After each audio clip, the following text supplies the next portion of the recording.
Hello friends, welcome to Tejas IAS. I hope you guys are preparing extremely well. So from today, we are starting our new classes, जो कि quantitative aptitude की होगी। Quant का क्या importance है एक aspirant के life में, वो मुझे बताने की ज़रूरत नहीं, क्योंकि चाहे आप कोई भी एग्जाम के एस्पिरेंट क्यों ना हो, क्वांट का एग्जाम तो देना ही पड़ता है। एसएससी, बैंकिंग, रेलवेज की तो जान होता है क्वांट। प्री मेंस हर लेवल में आपको क्वांट ही तो मैक्सिमम पूछता है। सिमिलरली यूपीएससी एंड बाकी स्टेट पीएससी में भी सीसेट के पेपर में क्वांट आते हैं। आई नो उनके लिए बहुत ज़्यादा ज़रूरी नहीं होता है, पर ऐसे कई एस्पिरेंट देखे गए हैं जिनके यूपीएससी प्रीलिम्स के जीएस के पेपर तो निकल जाते हैं, पर वो सीसेट में ही क्वालिफाई नहीं कर पाते। Reason, ignorance and lack of preparation. ये सोचकर कि ये तो हमसे बन ही जाएगा। डेफिनेटली आपसे हर तरह के क्वेश्चन बन जाएंगे, प्रोवाइडेड कि आपने उसकी प्रिपरेशन की हो। इसलिए आज से तेजस आईएएस की तरफ से आपको एक स्ट्रक्चर्ड मैनर में क्वांट की तैयारी कराई जाएगी। जैसे कि आप देख पा रहे हैं अपने स्क्रीन पे, हमारा आज का टॉपिक है percentage.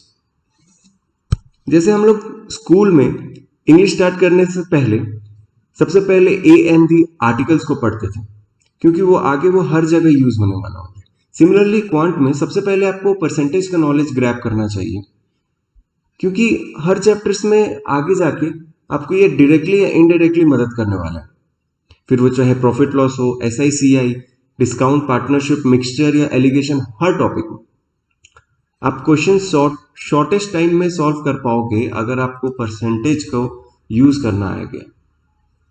So let's start with percentage and I would like to say कि हम लोग एकदम बेसिक से एडवांस लेवल की तरफ जाने वाले हैं। तो अगर किसी को लगे कि हम स्लो जा रहे हैं या आपको चीज़ें पता है, तो आप स्पीड को 1.5 करके देखिए।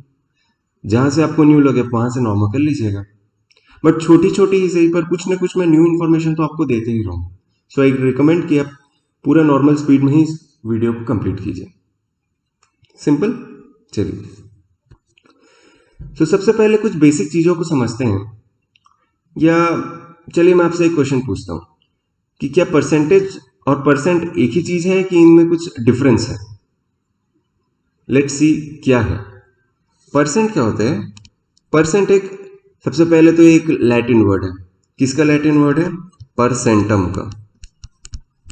परसेंटम। इसमें ये जो पर है ना, इसका क्या मतलब होता है? इसका मतलब होता है आउट ऑफ, ठीक है। और ये सेंटम मतलब क्रिकेट वाला जो सेंचुरी हम लोग लगाते हैं ना, वही सेंटम मतलब 100। सो परसेंटम या फिर परसेंट का क्या मतलब हुआ? एनीथिंग आउट ऑफ 100, इसको हम लोग क्या बोलते हैं? परसेंट, ठीक है। जैसे आपके स्कूल में रिजल्ट आता था 60%, तो ये 60% किसके बराबर होता था? 60 आउट ऑफ 100।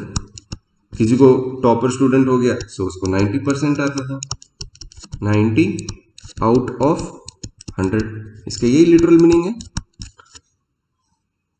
सो किसी भी चीज को जब आप 100 से कंपेयर करके उसके टर्म्स में डिस्क्राइब करते हो तो उसको हम लोग परसेंट बोलेंगे।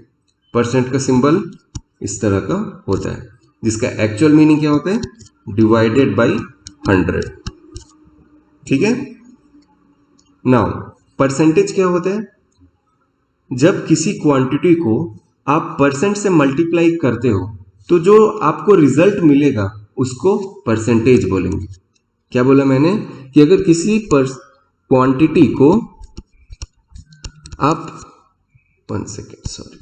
किसी क्वांटिटी को अगर आप परसेंट से मल्टीप्लाई करोगे तो जो आपको रिजल्ट मिलता है उस रिजल्ट को आप बोलते हो परसेंटेज। थोड़ा एक एग्जांपल से मैं समझाता हूं तो आपको ज्यादा क्लियर होगा। सपोज मैंने लिखा 10% of 50 oranges, 10% of 50 oranges. So 10% of 50 oranges यानी 5 ऑरेंज। सो ये जो 5 ऑरेंज आया ना, इसका मतलब होता है परसेंटेज, क्योंकि यहां पे हमने एक क्वांटिटी को परसेंट से मल्टीप्लाई किया, तो जो हमें रिजल्ट मिला उसको हम लोग परसेंटेज बोलते हैं। So this is the difference between percent and percentage. But normally हम लोग दोनों को एक ही टर्म्स में यूज कर लेते हैं और सेम मान के चलते हैं। सो इसलिए in order to avoid confusion हम लोग इसको आगे भी हमारे क्लास में भी इसको सेम ही मानेंगे, कभी मैं परसेंट बोलूंगा कभी परसेंटेज बोलूंगा, ठीक है। लेकिन आपको जो छोटा सा बेसिक जो एक न्यू फैक्ट बताना था वो यही था कि परसेंट और परसेंटेज दोनों अलग अलग होता है। ऐसी टाइप के क्वेश्चंस आपके इंटरव्यू में पूछ के आपको थोड़ा सा स्किल चेक करने की कोशिश की जाती है, ठीक है। तो हार्ड नहीं पूछा जाता है, जो आप पढ़ते हैं बस उसी को थोड़ा इन डेप्थ पूछा जाता है, ठीक है। So now as you know the meaning of percent और percentage, let's go ahead to see and learn some more new concepts. Yes, conversion. So जैसे कि आपके पास होता है 60%, तो इसका मतलब क्या हो गया 60 अपॉन 100, मतलब आप इसको कैसे लिखोगे कि 60/100 हो गया, ठीक है। देन आप इसको क्या करोगे, इसको और शॉर्टेस्ट फॉर्म में तोड़ दोगे तो ये हो जाएगा 3/5, यानी ये 3/5 क्या है, ये है इसका फ्रैक्शन, ठीक है। ऐसे ही किसी भी परसेंटेज को हम लोग फ्रैक्शन में लिख सकते हैं। क्या करना होगा, हमें सिंपली 100 से डिवाइड कर देना होगा। जैसे अगर 45% लिखा तो ये क्या हो गया 45/100 यानी 9/20, तो ये इसका फ्रैक्शन हो गया। सिंपलेस्ट फॉर्म में जब आप लिख लोगे तो उसको हम लोग बोलेंगे फ्रैक्शन। 20% हुआ, 20% को कैसे लिखोगे 20/100 यानी 1/5। और एग्जांपल्स देखें तो 50%, 50/100 ये हो जाएगा 1/2। 85% लो अगर तो ये क्या हो जाएगा 85/100 विच इज इक्वल टू 17/20। तो किसी भी चीज को, किसी भी परसेंट को अगर आपको फ्रैक्शन में कन्वर्ट करना है, किसी भी परसेंट को अगर आपको फ्रैक्शन में कन्वर्ट करना है तो आप उस परसेंट को 100 में डिवाइड कर दोगे। यहाँ पे आपने इसको इससे डिवाइड कर दिया तो उसको शॉर्टेस्ट फॉर्म में आप लिख दोगे तो ये हो जाएगा आपका फ्रैक्शन। सो इसी तरह आपको समझा होगा कि कैसे हम लोग परसेंट से फ्रैक्शन में कन्वर्ट करते हैं। अब हम लोग देखते हैं कि फ्रैक्शन से परसेंट में कैसे कन्वर्ट किया जाता है, ठीक है। जैसे सपोज आपके पास है 1/5, सो 1/5 को अगर मेरे को परसेंटेज में कन्वर्ट करना है, 1/5 क्या हो गया, फ्रैक्शन हो गया। अब मुझे इसको किस में कन्वर्ट करना है, परसेंटेज में। सो परसेंट में कन्वर्ट करने के लिए क्या लिखोगे आप 1/5 इंटू 100, तो ये आ जाएगा आपका 20%, ठीक है। अब जिन लोगों को भी ये चीज ठीक लगा होगा मैं उनको बोलना चाहता हूं कि ये जो लाइन लिखा है मैंने ये गलत है। हम लोग ऐसे ही लिखते आए हैं और इसको हम लोग गलत ही समझते आए हैं। हमने इसका कॉन्सेप्ट नहीं पढ़ा। हमने ये तो पढ़ लिया कि फ्रैक्शन से परसेंट में लाने के लिए क्या करना है, तो 100 से मल्टीप्लाई करना है, हम लोग सोचते हैं और लास्ट में आंसर लिख के उसका परसेंट साइन दे देते हैं। बट आप मेरे को ये चीज बताओ कि अचानक से आपके पास ये परसेंट साइन कहाँ से टपक गया। आपने यहाँ पे परसेंट का यूज नहीं किया, आपने यहाँ पे परसेंट का यूज नहीं किया, 20 करके आपने लास्ट में आंसर में परसेंट कैसे लिख दिया। कि आप किसी भी चीज को 100 से मल्टीप्लाई करोगे तो उसके बाद आप परसेंट लिख दोगे। अगर क्वेश्चन में अगर कहीं आ रहा है मेंसुरेशन का अगर टॉपिक कर रहे हो, उसमें अगर आपको साइड दे दिया है 100, तो आप क्या उसको इंटू 100 करके जो भी आंसर आएगा उसको परसेंटेज लिख दोगे। तो ये परसेंट एक्चुअल में हुआ कैसे कि आप परसेंटेज चैप्टर पढ़ रहे हैं तो हमने मान लिया कि परसेंट चैप्टर के अंदर तो हम लोग को सब कुछ परसेंटेज ही मिलेगा। तो ऐसे कैसे हो रहा है, तो चलिए देखते हैं वो एक्चुअल में कैसे हो रहा है। तो जब मैं लिख रहा हूँ 1/5 को मुझे परसेंट में कन्वर्ट करना है तो सबसे पहले आपको 100% से मल्टीप्लाई करना होगा, ठीक है। तब जाके आपके पास आएगा 20%। ये वाला सिंबल यहाँ पे कैरी फॉरवर्ड होगा। अभी भी चीज कंप्लीट नहीं है। यही नहीं कि बस 100% मल्टीप्लाई कर देंगे तो 20% होगा। 100% भी क्यों मल्टीप्लाई करने वाले हो, इसका एक रीजन ये है कि मैथ्स में सिंपल रूल है कि अगर आप कुछ भी चीज मल्टीप्लाई कर रहे हो तो सेम चीज को आपको डिवाइड भी करना पड़ेगा। मतलब अगर आप 1/5 में ऊपर 100 को मल्टीप्लाई कर रहे हो तो आपको डिवाइड भी तो नीचे करना पड़ेगा 100 से, तभी जाके ये चीज इक्वेशन बैलेंस होने वाला है। नहीं तो पूरा इक्वेशन ही चेंज हो जाएगा फिर। तो इक्वेशन बैलेंस करने के लिए आप नीचे 100 से डिवाइड करोगे। अब ये जो नीचे आपने 100 से डिवाइड किया है ना, आप इसको ऐसे 100 से डिवाइड ना करके इसको आप सिंबल के फॉर्म में लिख देते हो परसेंटेज को। तो जाके आपको आंसर मिलता है 20%। तो ये 20% एक्चुअल में क्या हुआ, 20/100 हुआ। यहाँ पे हमने देखा ही था परसेंट से फ्रैक्शन में कैसे कन्वर्ट करते थे। 20/100 वापस क्या हो गया, 1/5। तो जहां से शुरू किए थे वही चीज है, मतलब जो है प्रोसेस, जो इक्वेशन है वो चेंज नहीं हुआ, तो मतलब हमारा इक्वेशन सही है। सो आई गेस आपको समझ में आया होगा कि फ्रैक्शन से परसेंट में कन्वर्ट करने के लिए आपको किससे मल्टीप्लाई करना होता है, 100% से मल्टीप्लाई करना होता है, ना ही 100 से। क्योंकि आप कहीं आगे भी जाके बहुत जगह 100 से मल्टीप्लाई करोगे तो सबको थोड़ी परसेंटेज लिख दोगे। परसेंटेज में अगर आपको कभी भी कन्वर्ट करना है फ्रैक्शन को, तो आपको 100% से मल्टीप्लाई करना पड़ेगा। 100% क्यों, क्योंकि वो 100/100 का दूसरा फॉर्म है। ठीक है,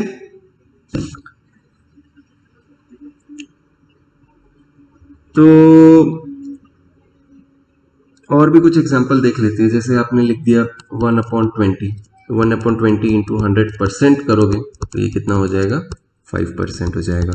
1/10 करोगे, सो 1/10 का फ्रैक्शन कितना हो जाएगा, इंटू 100% करोगे तो ये आ जाएगा 10%। सो इस तरह हमने fraction two percent and percent two fractions भी कंप्लीट कर लिया। अब फ्रैक्शन तो वैसे अनलिमिटेड होती है, बट ऐसे कुछ इंपॉर्टेंट फ्रैक्शंस हैं जो बार बार एग्जाम में रिपीट होते हैं। सो मैंने कुछ फ्रैक्शंस एंड उसके परसेंटेज वैल्यू को एक जगह सेग्रीगेट किया है, सो दैट अगर आपको ये वैल्यूज पहले से पता हो तो आप क्वेश्चन में डायरेक्टली इस वैल्यूज को पुट करके अपना टाइम बचा लोगे। सो वो क्या इंपॉर्टेंट वैल्यूज हैं, चलो हम लोग देखते हैं। ओके, जैसे ये दिया हुआ है 1/1 यानी हो गया 100%, 1/2 यानी हो गया 50%, 1/2 इंटू 100% करोगे तो क्या आ जाएगा 50%। सिमिलरली 1/3 इंटू 100% करोगे तो ये कितना आएगा 33 1/3%, क्योंकि 100/3 इसको करोगे 33 1/3। अब देखो इससे आप और क्या निकाल सकते हो, 1/3 की वैल्यू हो गई 33 1/3, तो 2/3 की वैल्यू कितनी होगी, इसको अगर हम लोग को परसेंट में कन्वर्ट करना है तो ये क्या होगा 2 इंटू 1/3 इंटू 100% हम लोग लिख सकते हैं। और ये 1/3 की वैल्यू कितनी है 2 इंटू 33 1/3, तो इसकी वैल्यू क्या आएगी 66 2/3। ध्यान देना कि बहुत लोग इसमें तो मल्टीप्लाई कर देते हैं बट रिमाइंडर में उसको मल्टीप्लाई नहीं करते, वहां भूल जाते हैं, तो वहां भी आपको मल्टीप्लाई करना। सो इससे आपको पता चल गया कि 2/3 की वैल्यू कितनी हो गई 66 2/3। ठीक है, और देखते हैं 1/4। सो 1/4 इंटू 100% करेंगे तो कितना आएगा 25%। अब 1/4 का अगर आप लिखोगे 2/4 इसके आगे जाओगे तो 2/4 इज नथिंग बट 1/2, जिसका की वैल्यू आपको पता है कितना है 50%। सिमिलरली आप 3/4 करोगे, 3/4 इंटू 100% करो, सो ये कितना हो जाएगा 3 इंटू 1/4 इंटू 100% हो जाएगा। सो इसका क्या वैल्यू हो गया 3 इंटू 25% यानी 75% हो गया आपका आंसर। एंड 4/4 अगेन 1 यानी 100%। ठीक है, तो इससे आप ये चीज देख पा रहे हैं कि अगर आपको एक रूट वैल्यू पता चल जा रहे हैं, जैसे यहाँ पे आपको 1/4 का वैल्यू 25% है ये पता है, तो इससे आप 2/4 3/4 और 4/4 यानी सारे मल्टीपल का भी आप वैल्यूज फाइंड आउट कर सकते हो।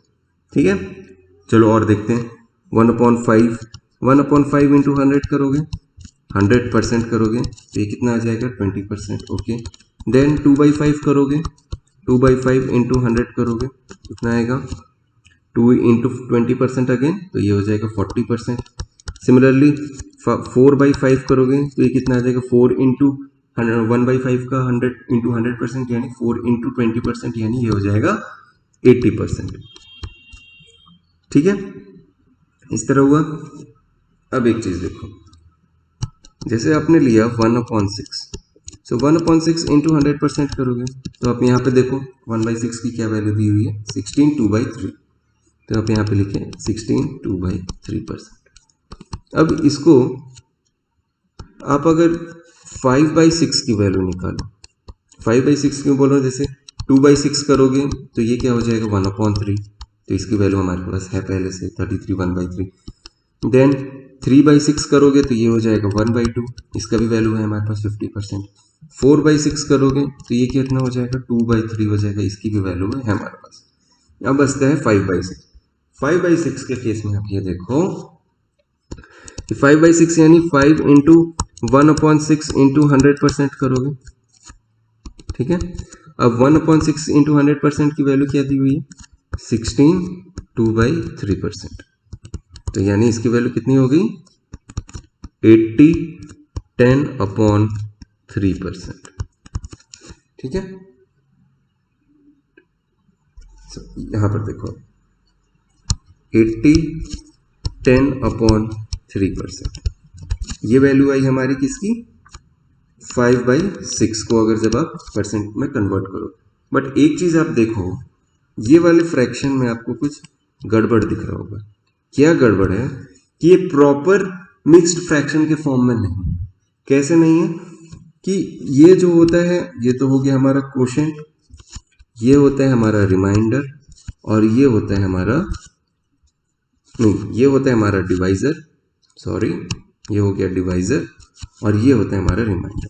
तो कभी भी रिमाइंडर डिवाइजर से तो बड़ा नहीं होने वाला ना, यहाँ पे 10 3 से बड़ा हो गया है, तो इसको हम लोग को प्रॉपर मिक्स फ्रैक्शन के फॉर्म में कन्वर्ट करना पड़ेगा। वो कैसे करते हैं, फॉर एग्जाम्पल मैं आपको बताता हूँ।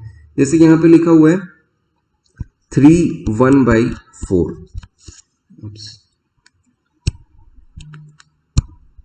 यहाँ पे दिया है 3 1/4। तो 3 1/4 को आप कैसे लिखोगे 3 4 12 प्लस 1 13/4। सो 13/4 को आप या तो ऐसे लिख सकते हो 3 1/4, या फिर आप इसको एक और तरीके से लिख सकते हो 3 प्लस 1/4, ठीक है। देखो आप करके देखो 4 3 12 प्लस 1 अगेन 13/4 आ रहा है आपको आंसर। मतलब आप 3 1/4 को ऐसे स्प्लिट करके लिख सकते हो। तो सिमिलरली हम लोग इस चीज को यहाँ पे इंप्लीमेंट करेंगे। 80 10/3 को हम लोग क्या लिखेंगे 80% प्लस 10/3%, और 10/3% को हम लोग क्या लिख सकते हैं 3 1/3%, 3 3 9 प्लस 1 10, देन इसको आप लिख दोगे 83 1/3%।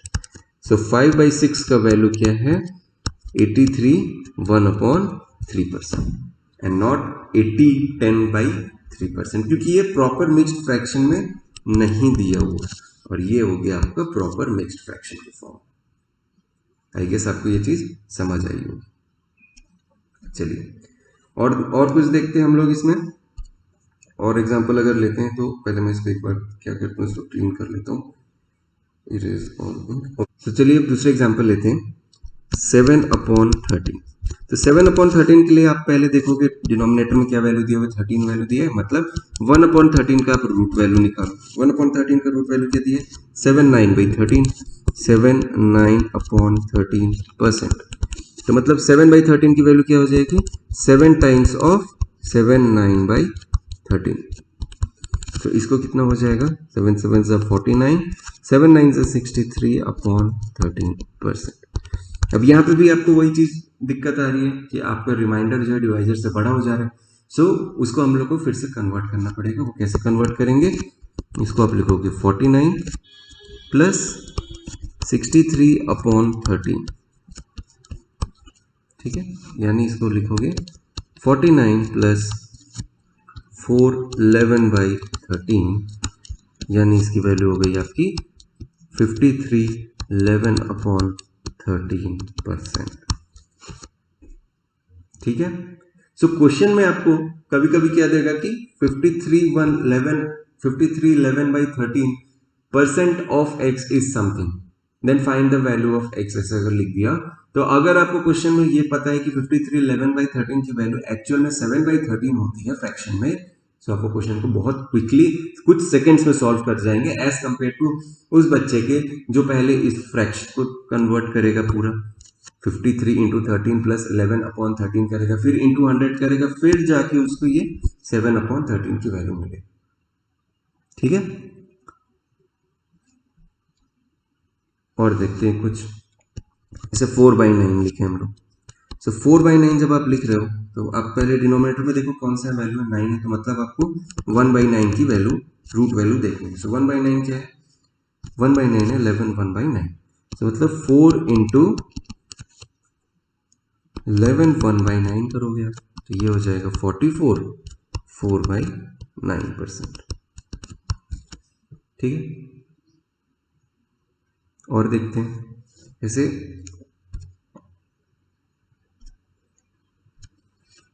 जैसे मैंने लिखा 5/7। सो 5/7 के लिए फिर से अब डिनोमिनेटर में 7 दिया हुआ है, सो आप पहले क्या देखो, रूट वैल्यू ऑफ 1/7। ये रूट वैल्यू कितनी दी हुई है 1/7 की, ये दी हुई है। इसको याद रखने का तरीका देखो, 7 2 ज़ा 14। ठीक है, 1/7 कैसे याद रखना, 7 2 ज़ा 14। ओके, सो इसका क्या हो जाएगा, मतलब 5 इंटू 14 2/7%, और इसका वैल्यू क्या हो जाएगा 70 10/7%। अब यहाँ भी आप देखोगे कि ये बड़ा हो गया डिवाइजर से, तो इसको कन्वर्ट करोगे 70 प्लस 10/7, यानी ये हो गया 70 प्लस 1 3/7, यानी 71 3/7%। ये हो गया आपकी वैल्यू 5/7 की।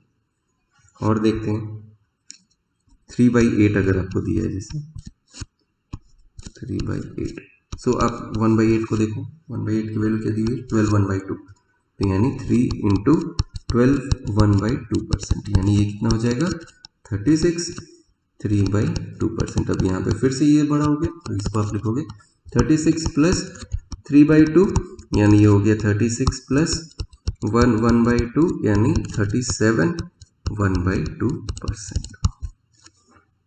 ठीक है, तो 3/8 की वैल्यू हो गई 37 1/2%। इसी तरह आपको कोई भी फ्रैक्शन मिले, उसको उसकी वैल्यूज को आप पुट करना, 1 सेकेंड। इसी तरह आपको कोई भी फ्रैक्शन सपोज करना है एंड उसकी वैल्यूज पुट करके इन वैल्यूज के साथ यूज करने से आप इनको वैल्यू को याद करने की आपको जरूरत नहीं पड़ेगी। आप धीरे धीरे धीरे प्रैक्टिस करते करते करते करते इसके साथ यूज्ड हो जाओ।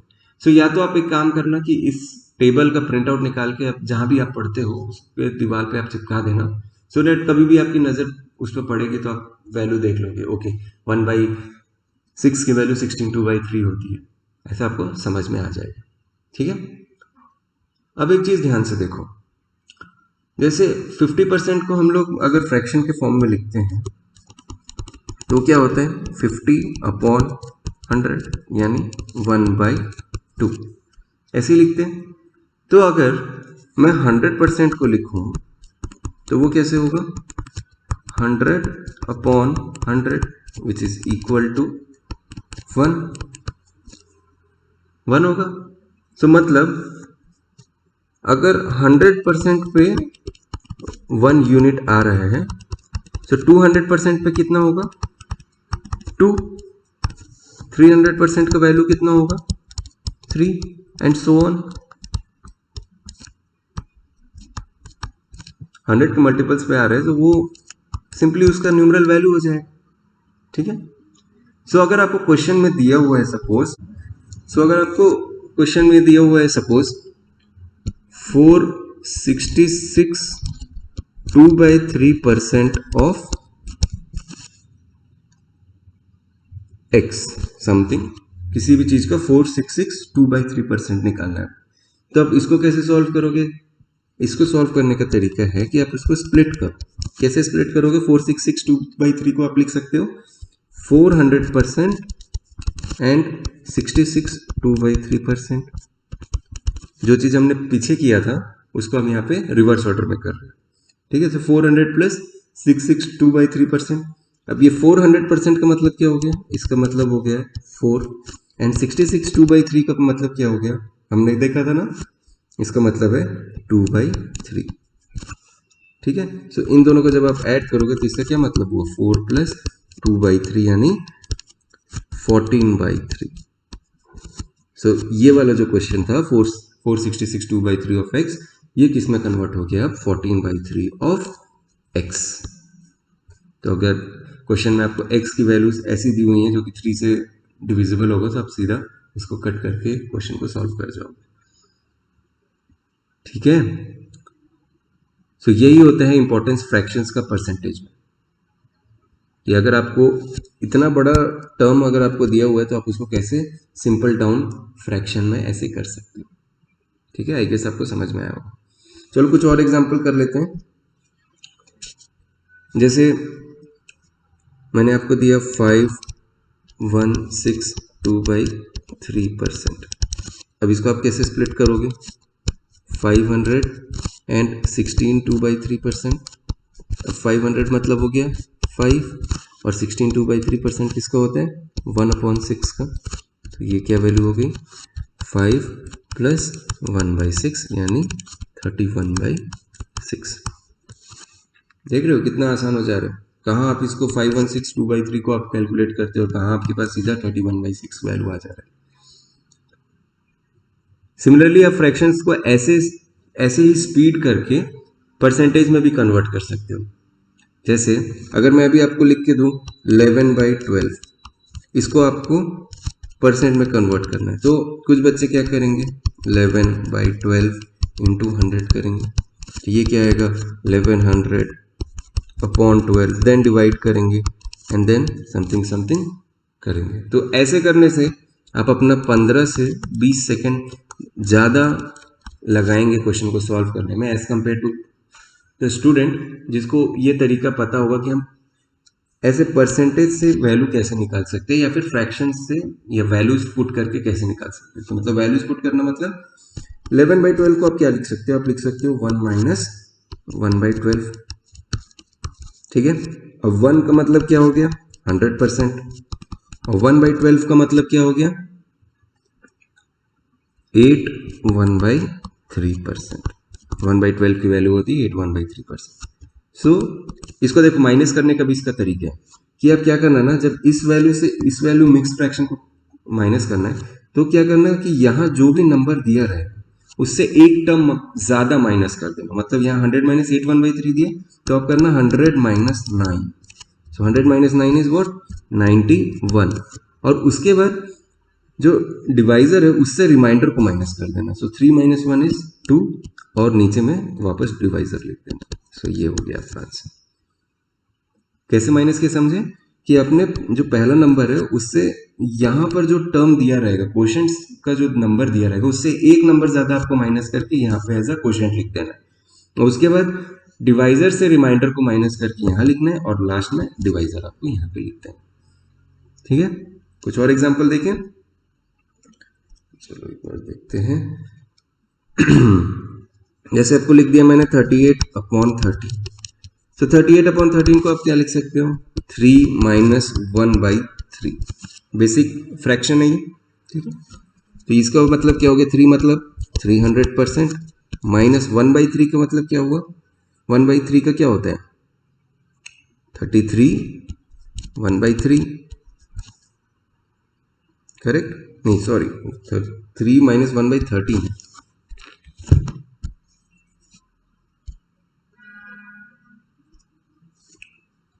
और एग्जांपल देखते हैं। 38/13। तो इसको हम लोग क्या लिख सकते हैं? 3 माइनस 1/13। दैट मीन्स 3 का क्या हो गया? 300%, माइनस 1/13 का क्या वैल्यू होता है? 79/13%। ठीक है, तो आप क्या करोगे? 300 से 7 को नहीं 8 को माइनस करो, तो ये हो जाएगा 292। 13 से 9 को माइनस करो, तो ये हो जाएगा 4, एंड वापस 13 को यहाँ पे लिख दो, तो ये हो जाएगा 30। तो 292 4/13%। एक और एग्जांपल देख लेते हैं लास्ट। 79/16 अगर दिया हुआ है आपको, तो इसको आप क्या लिखोगे? 5 माइनस 1/16। आप पहले देख लेना कि 16 के टेबल में आसपास कहाँ पे होंगी। एक दो वैल्यू ही आसपास आपको हमेशा ऊपर वाला वैल्यू नंबर जो है वो दिया रहेगा, या कम दिया रहेगा या ज्यादा दिया। कम दिया रहेगा तो माइनस कर लेना, ज्यादा दिया रहेगा तो प्लस कर लेना। तो जैसे 16 5 से 80 होता है, तो 80 से -1 है, तो मतलब मेरे को समझना है 5 माइनस 1/16। तो 5 माइनस 1/16 को क्या लिखूंगा? 500 माइनस 1/16 की वैल्यू क्या होती है? 4 1/6%। ठीक है, ये सब वैल्यूज मेरे को कैसे याद हुआ? क्योंकि मैंने बार बार प्रैक्टिस किया। तो बार बार प्रैक्टिस करने से आपको ये वैल्यूज के साथ आप यूज टू हो जाते।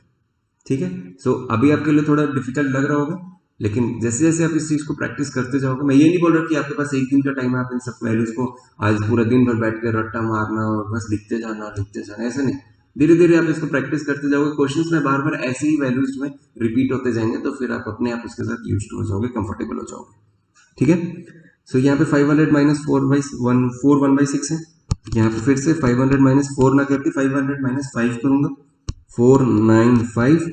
6 माइनस 1 करूंगा तो ये हो जाएगा 5, और नीचे में डिवाइजर 6 लिखूंगा, सो ये हो जाएगा आपका परसेंट में वैल्यू। तो कभी मान लो आपके पास आंसर आए 79/16, तो उसके बाद उसको जो एमसीक्यू में आंसर लिखा है वो परसेंट के फॉर्म में है, तो आप उस बच्चे से बहुत ज़्यादा टाइम बचा लोगे, जो कि पहले 79 इंटू 100/16 करेगा, फिर उसको डिवाइड करेगा, देन परसेंटेज में लाएगा। ठीक है। सो इस तरह से हम फ्रैक्शंस एंड परसेंटेज की वैल्यू अगर हमें पता होती है तो हम कोई भी क्वेश्चन को सॉल्व करके आसानी से आगे बढ़ सकते हैं। स्टूडेंट्स बोलते हैं कि पेपर बहुत कैलकुलेटिव था, करके टाइम नहीं बच पाया, बट स्टूडेंट्स यही नहीं समझ पाते कि ऐसे क्वेश्चंस को जल्दी से हम लोग को सॉल्व करने का तरीका क्या है। ठीक है। तो चलिए अब आगे देखते हैं। सो चलो एक क्वेश्चन देखते हैं। If 930 is added to a number, then it becomes 444 of its own. Then find the number. So suppose आपको नंबर दिया हुआ है x। क्वेश्चन में बोला कि अगर इस x में आप 930 ऐड करते हो तो ये जो x है वो अपना 444/9% हो जाता है। 444/9% अपना ही हो जाता है, मतलब इंटू एक्स। सो अब जिस बच्चे को फ्रैक्शन और परसेंटेज के वैल्यूज का नॉलेज नहीं होगा और उसको पता नहीं होगा कि इस वैल्यूज को हम लोग कैसे लिख सकते हैं, तो वो क्या करेगा, एक पहले 4444/9 को कन्वर्ट करेगा, उसके बाद उसको मल्टीप्लाई करेगा, फिर डिवाइड करेगा, फिर बहुत टाइम वेस्ट करेगा और फिर लास्ट में बोलेगा कि पेपर बहुत ही लेंथी था। सो इसको इजी करने का क्या तरीका है, हम लोग को पता है 4444/9 को हम लोग कैसे लिख सकते हैं, 400 प्लस 44/9। ठीक है। अब 44/9 का क्या मतलब है, हाँ, तो हम लोग को हमारे पास क्या रूट वैल्यू दिया हुआ है, वो हमारे पास डिनोमिनेटर दिया हुआ है 9, तो मतलब हम लोग 1/9 की रूट वैल्यू देखेंगे, वो क्या होती है 11 1/9 ये होता है। मतलब अगर मैं इसको 4/9 करूँ तो इसको इंटू 4 कर दूंगा, तो यानी 44 4/9 आ जाएगा हमारे पास वैल्यू। तो मतलब 44 4/9 का मतलब कितना हुआ 4/9, तो 400 का मतलब हुआ 4 और इसका मतलब हुआ 4/9। तो इसको अगर आप सिंपली प्लस करोगे तो ये हो जाएगा 40/9। ठीक है। सो अब आप यहाँ पे लिख दो इस इक्वेशन में 930 plus X is equal to 40/9 into X. अब इसको सॉल्व करो, 90 is equal to 40/9 X minus X, यानी ये हो जाएगा 31x/9।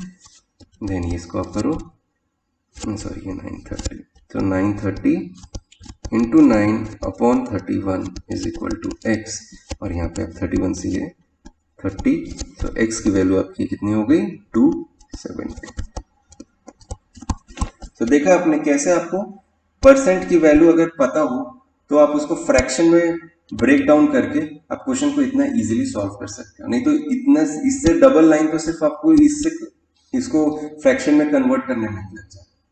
सो इस तरह से आपको अपना टाइम बचाना है, यही फायदा है जब आप फ्रैक्शंस की वैल्यू पता होते हैं। सो आई गेस आपको इसका इंपॉर्टेंस समझ आ गया होगा। विद दिस हम लोग आज की क्लास को यहीं पे एंड करते हैं। आई होप आपको लेक्चर पसंद आया होगा, एंड मैं आपको यही बोलूंगा कि आज आप एक बार जाके जितने वो टेबल में जो भी वैल्यूज दिए हुए थे उनको आप एक बार देखिए, अपने हाथ से लिख के देखिएगा, तो आपको समझ में आएगा कि वो वैल्यूज कैसी है, और उसके बाद धीरे धीरे उसको रोज दिन प्रैक्टिस करते करते वो वैल्यूज आपको बिल्कुल यूज टू हो जाएगी, आप उसको रिमेंबर कर लोगे और क्वेश्चन भी यूज कर लोगे। ठीक है। So with this I would like to say thank you to all of you जिन्होंने हमें ज्वाइन किया और अभी तक हमारे पूरे वीडियोस देखे। ये हमारी फर्स्ट वीडियो थी क्वांट की, इसके साथ ही हम रीजनिंग की भी क्लासेस ले रहे हैं जिसका वीडियो आपको 6 बजे आता है, और क्वांट का वीडियो आपको रोज दिन अब से 8 बजे आया करेगा। हम लोग रोज दिन स्ट्रक्चर्ड मैनर पे जाएंगे, बहुत ज्यादा स्पीड से मैं नहीं आपको कराने वाला, अभी लॉकडाउन में वैसे भी नहीं पता कि एग्जाम अभी कब होने वाला है, तो बहुत ज़्यादा हेफाजेटली जाने का कोई मतलब भी नहीं बनता। आराम से जाएंगे, क्वेश्चन को धीरे धीरे करते हुए जाएंगे, 0 टू हाई लेवल तक, मतलब बेसिक से एग्जाम के जो भी प्रीवियस ईयर पेपर्स है वहां तक के क्वेश्चन हम लोग सॉल्व करके आगे बढ़ेंगे। एंड जब भी एग्जाम होने वाला हो, प्रोबेबली अक्टूबर नवंबर से चीजें नॉर्मल हो जाए एटलीस्ट, तब फिर हम उसमें आराम से क्लियर कर जाएंगे। वहां पे हम और डिले नहीं कर सकते। अभी हमारे टाइम मिला है, हम उसका अच्छा खासा यूज करने वाले हैं। ठीक है, आपको जो भी कोई भी डाउट हो, क्वेरी हो लेक्चर से रिलेटेड, या फिर आपको मुझसे कुछ पूछना हो, आप बिल्कुल कमेंट सेक्शन में अपना डाउट लिख दीजिएगा। मैं आपको 3 to 4 आवर्स में आपको रिप्लाई जरूर मिल जाएगा मेरे तरफ से। ठीक है, with this I would like to say thank you, goodbye and good day.